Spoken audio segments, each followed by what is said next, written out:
Azta'Rec is the new Delve boss in Midnight Season 2, and today I will show you exactly what he does and what you have to do to defeat him. So, the entrance to the Delve is right here. Head over there and prepare yourself for the fight. Get buffed, pick your favorite curios and get ready, because this fight is much harder than Nalia's. Azta'Rec has multiple important abilities, and every single one of them will be lethal if you don't pay attention. Noxious Bile is a frontal cone that needs to be dodged, and it also leaves some puddles of poison on the ground, which deal moderate damage and also slow you down. Venom Storm summons poisonous waves that have to be dodged, and every time this ability is being used, more waves will appear, so the longer the fight takes, the more difficult it will be to dodge them. Soul Extinction is an interruptible ability that would one-shot you. On normal difficulty you might be able to survive it if you use your defensive cooldowns, but on hard mode it will definitely kill you. So make sure to not use your interrupt on accident before that. If you play as a heal, Valeera will interrupt this ability for you. Void Toxin is a dispellable magical dot. If you have Valeera as a healer you won't have to deal with this at all, since she will instantly dispel it, but if you play as a heal yourself you need to take care of it.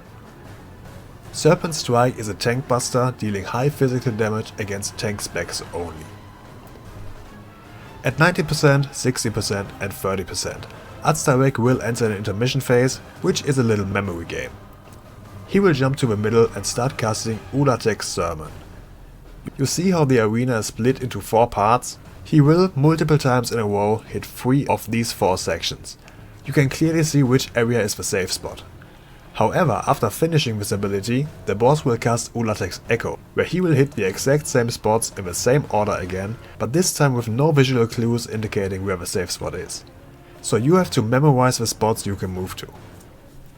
On normal mode, at 90% he has 3 sequences, on 60% he has 4 sequences, and on 30% he has 5 sequences. On hard mode, at 90% he has 5 sequences, on 60% he has 6 sequences, and on 30% he has 7 sequences. At least on normal difficulty you can completely focus on a memory game. But on hard mode you will be busy fighting an echo of Azta'Rec. This echo appears when the intermission starts and does the same base abilities the boss does. You definitely want the echo defeated before the intermission phase ends, otherwise you will definitely die to the soul extinction, since neither you nor Valeera can interrupt both abilities. So these were all the infos you need on the fight itself. Now let's take a look at how you can make this easier for you. The obvious things first. Have decent gear, get it enchanted, use consumables. All of that will make the fight much easier. Place markers on the ground. Close to the center of the arena, add some ground markers to make the memory game easier for you. Instead of memorizing first here, then there, then back here, then there, then over there, you can just memorize red, blue, green, blue, yellow, blue, for example.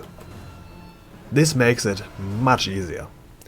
On hard mode, make sure to keep your offensive cooldowns for the intermission, so you can quickly kill the echo of Azta'Rec. Use your potions or bloodlust on the first intermission phase.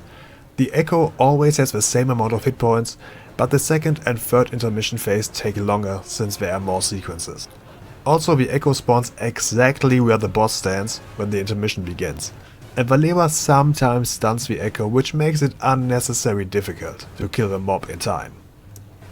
So instead make sure to keep the boss close to the center for the entire fight. Since his Noxious Bile will put puddles of poison on the ground, I always try to keep the boss within this circle and make him face outside. So the inner section is free of poison and you can easily move to the safe spot during intermission. Shortly before the boss reaches the intermission, you want to wait until the Venom Storm ability is finished, so you don't have to dodge the waves while playing the memory game. Also, even though the center looks like you would die in there, it's completely safe. So there's no need to waste time by running around the boss. You can run straight through him. Stay as close to the center as possible, so you can get into the safe zone by just walking one little step. The echo can be stunned, so if you are not able to defeat it quick enough, make sure to interrupt him with CC and keep your real interrupt for the boss. After the final intermission, you don't have to keep the boss near the center anymore and can just move however it's easiest for you. And that's pretty much all I have to say. I hope I could help you and I wish you good luck. Until next time. See ya!